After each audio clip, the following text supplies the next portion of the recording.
이번 영상에서는 테슬라의 4분기 생산량을 가늠할 수 있는 새로운 지표가 중국 CPCA에서 나와서 이 내용을 살펴보겠습니다. CPCA의 핵심 정보는 테슬라의 중국 상하이 팩토리에서 10월 생산량이 22,929대라는 내용입니다. CPCA의 이 정보가 정확한 정보라 가정하고 과거 생산량을 참조하여서 4분기의 테슬라 생산량 추측치를 살펴보겠습니다. 먼저 지금 보시는 자료는 테슬라 데일리 유튜브 채널을 운영 중인 랍 모어가 정리한 생산 데이터를 참조하여 제가 2차 가공한 자료입니다. 이 표를 읽는 방법을 간단히 설명드리면 위쪽 파트는 각 분기별 자료를 나타내며 아래쪽 파트는 2020년도 1분기부터 지금까지 분기를 조금 더 상세히 나눠서 살펴보고 있습니다. 위쪽 분기별 자료에서는 프레몬트의 생산과 상하이의 생산을 각각 정리하였고 프레몬트의 경우 생산량 중 몇 대가 3Y인지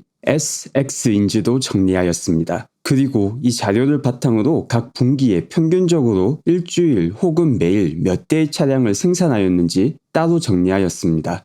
이렇게 일주일 혹은 매일의 평균 생산량이 중요한 이유는 아래 파트의 분기 안에서 월별, 주별 자료를 보게 될 경우 공장이 검사 및 외부 요인으로 인해 가동이 중지되는 경우가 있습니다. 이 경우 공장이 실제 가동되었을 시의 생산량만을 따로 볼 수 있는 아주 유용한 지표가 주평균 및 일평균 자료입니다. 그리고 자료에 보면 어두운 색의 자료는 거의 확정적으로 확인이 된 수치이고 민트색의 경우 자료의 소스가 중국인 경우입니다. 오렌지색의 경우 기존에 가지고 있는 자료를 바탕으로 추측한 자료를 나타냅니다. 이번에 새롭게 들어온 상하이 팩토리의 10월 생산량 자료와 과거 자료를 사용하여 4분기 생산량의 예상치를 살펴보니 충격적인 결과가 나왔습니다. 긍정적인 방향으로 충격적인 결과입니다. 그럼 차근차근 이 결과에 도출하는 과정을 살펴보고 제가 생각하는 테슬라의 방향성에 대해서도 이야기해 보겠습니다. 자료를 조금 더 쉽게 이해하기 위해서 차트를 통해서 설명드리겠습니다. 지금 보시는 차트는 분기별 프레몬트와 상하이에서 생산한 차량의 대수와 총합입니다. 지금까지 계속해서 상승세를 보여줬지만 최근에 들어서는 차트에 나오는 총 생산량만을 보면 2020년 1, 2분기 생산량 총합이 떨어지는 모습을 보여줍니다. 이 부분은 공장 가동 중단으로 인해 마치 생산량이 줄어든 것처럼 보이는 착시 현상입니다. 이를 이해하기 위해서 조금 더 최근인 2019년 4분기부터 생산량의 상세 내역을 보겠습니다. 현재 상하이에서는 모델3 최종 조립만 하고 있고 프레몬트의 경우 생산 세부 내역을 모두 공개하지는 않지만 3, Y와 SX의 합계는 따로 공개해주고 있습니다. 1에서 3분기 모두 중간중간 외부 요인 및 라인 검사를 위해 공장 가동이 중단되는 경우가 있었습니다. 그렇기 때문에 이번 4분기에 공장 생산 가동이 중단되는 일이 없다고 가정할 경우 총 생산량이 아닌 공장이 가동될 때 생산량에 대해 분석할 필요가 있습니다. 이를 보기 위해서 월별 생산량 자료를 보되 각 월별 생산 중단이 된 날짜를 제외한 그 달의 주 평균 생산량을 보도록 하겠습니다. 예를 들면 4월달의 경우 상하이 공장은 풀로 가동하였고 그 주에 11,211대의 모델3 조립을 끝냈습니다. 이 경우 상하이 공장의 4월 주 평균 생산량은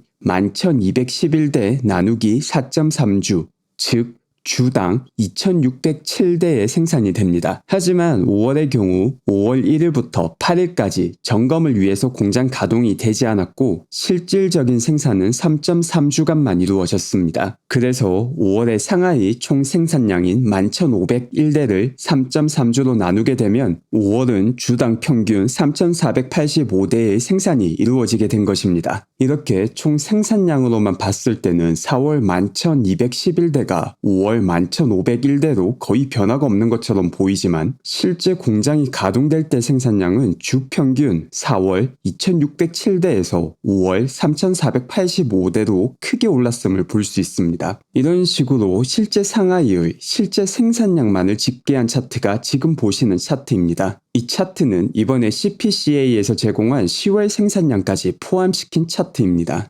이렇게 따로 분리해서 보게 될 경우 앞서 분기별 총량으로 봤을 땐 뭔가 문제가 있는 것처럼 보였던 차트가 단순히 아름다운 우상향을 넘어서 큰 의미가 있다는 것을 알 수 있습니다. 지금 보시는 차트는 방금 본 주평균 생산량의 월평균 생산량을 추가한 차트이고, 이를 3분기 실적 발표에서 테슬라가 공개한 총 캐파와 비교해보면 상하이의 연간 25만 대 차량 생산이 허언이 아니었다는 사실을 볼 수 있습니다. 이번 CPCA의 10월 생산량이 정확하다면 사실상 벌써 이 수치는 달성하였고, 올해 상하이 풀캐파는 이보다 더 높게 나오는 게 되는 것입니다. 자, 그럼 여기서 테슬라에서 말한 올해 목표 생산량인 50만 대와 그동안의 생산량을 살펴보고 앞으로 예상되는 상하이와 프레몬트의 생산량을 비교해 보겠습니다. 앞서 차트에서 보았던 것처럼 지난 3분기간 프레몬트에서 24만 2,695대 생산, 상하이에서 8만 7,285대 생산, 총합 32만 9,980대를 생산하였고, 올해 목표치인 50만 대를 달성하기 위해서는 4분기에 무려 17만 대를 생산해야 합니다.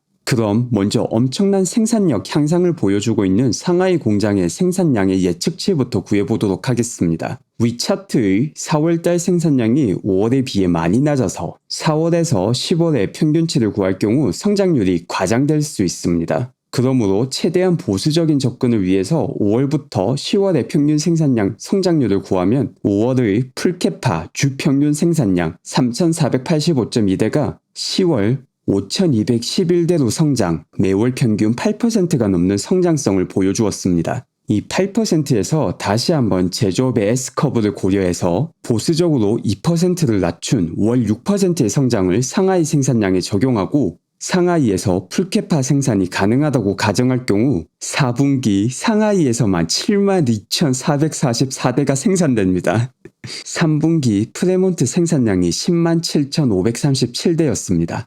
프레몬트에서 생산량 증가가 하나도 없더라도 지금 상하이의 생산량 증가만으로 목표치가 달성되는 것입니다. 하지만 프레몬트 공장 풀가동 기준으로 살펴보게 되면 당연히 생산성이 올라가고 있습니다. 이것도 실제 데이터도 살펴보겠지만 지난 3분기 테슬라가 발표한 실적 발표에도 구체적으로 프레몬트 생산량이 올해 말 혹은 내년 초에 풀캐파에 도달할 것이라고 예상한다고 밝혔고, 그 풀캐파가 SX 연간 9만 대, 3Y가 50만 대였습니다. 만약 이 풀캐파에 도달한 상태로 생산을 한다면 한 분기당 총 14만 7,500대가 프레몬트에서 나오게 됩니다. 하지만 당연히 4분기에 바로 프레몬트에서 풀캐파를 달성하지는 못할 것입니다. 일론이 여러 번 말했듯 제조업에서 S커브는 풀캐파 기준 4에서 80%까지는 정말 빠른 생산력 향상을 보여주지만 80% 도달 이후에는 생산력 향상이 느려지는 모습을 보여주기 때문입니다. 프레몬트의 경우 2분기에 공장이 3월 23일부터 5월 11일까지 셧다운이 되었기에 1분기에 85,099대가 3분기에 10만 7,537대로 성장한 것을 바탕으로 성장률을 계산하면 분기당 10%가 조금 넘는 생산력 향상을 보여줬습니다. 앞서 상하이의 경우 매달 8%가 넘는 생산력 향상이 일어났으니 상하이가 얼마나 빠르게 생산력이 올라가는지 감이 오실 겁니다. 프레몬트의 경우 3분기 기준 10만 7,537대는 풀캐파 생산 능력 기준 73%이며 앞으로는 생산력 향상 속도가 둔화될 것을 예상해야 되는 지점이라고 생각합니다. 그러므로 분기당 10%의 성장을 보여줬지만 풀캐파에 근접한 점을 감안해서 아주 보수적으로 5%의 성장으로 예측할 경우 4분기 프레몬트의 생산량은 11만 2,913대, 상하이의 7만 2,000대와 합치게 되면 총 18만 5,358대이고, 이 경우 2020년 연간 생산량은 51만 5천대를 달성하게 됩니다. 이 수치에 도달하기까지 생산력 향상을 정말 보수적으로 잡았지만 공장이 중간에 멈추지 않고 풀로 생산해야 된다는 조건이 달려 있습니다. 아무래도 테슬라에서도 이를 고려해서 50만 대를 목표치로 제시한 게 아닌가 생각됩니다. 50만 대를 달성하기 위해서는 두 공장 모두 가동률이 97% 이상이 되어야 하니 중간에 락다운이라도 다시 발생하게 된다면 도달하기 힘든 수치가 됩니다. 하지만 과거 공장 가동률을 보게 될 경우 외부 변수가 크게 터지지 않는 한 공장은 계속 돌아갔습니다. 또한 기업 입장에서 통제할 수 없는 외부 변수보다 기업 자체의 생산력, 펀더멘털이 향상되고 있다는 것을 데이터로 확인한 점이 상당히 의미가 크다고 봅니다. 이번 4분기 외부 변수가 터지지 않는다면 테슬라는 50만 대 생산량을 만족하는 게 아니라 크게 넘길 가능성이 존재하는 것이죠. 그럼에도 불구하고 테슬라는 3분기 실적 발표에서 50만 대를 달성하는 것이 더 어려워졌지만 여전히 2020년에 우리의 목표다라고 밝혔습니다. 이건 제 생각으로는 테슬라에서 의도적으로 외부의 기대치를 낮게 유지하며 계속해서 그 기대치를 깨는 모습을 보여주려는 것 아닌가 하는 생각이 듭니다. 예전 루시드 에어의 예약 판매가 시작되자마자 바로 가격을 낮춰버리는 모습처럼 항상 몇 가지 옵션을 품 안에 숨겨두고 필요할 때마다 꺼내는 게 테슬라의 전략 아닌가 하는 생각이 듭니다. 제가 원래 준비하려던 리스크 영상 2편이 아니라 4분기 생산량 영상을 준비한 이유는 주요한 정보가 나왔기 때문도 있지만 생각보다 많은 분들이 단기 시장 움직임을 너무 민감하게 받아들이시는 것 같아서이기도 합니다. 제가 리스크 영상을 준비한 이유는 기본적으로 장기 투자의 관점에서 조금 더 투자 결정에 민감한 정보들을 나누기 위한 의도였는데 전달 부분에서 조금 아쉬움이 있지 않았나 생각이 듭니다. 그래서 이 다음 영상은 원래 계획했던 리스크 영상보다 먼저 왜 기본적으로 장기 투자의 관점을 봐야 되는지를 알려주는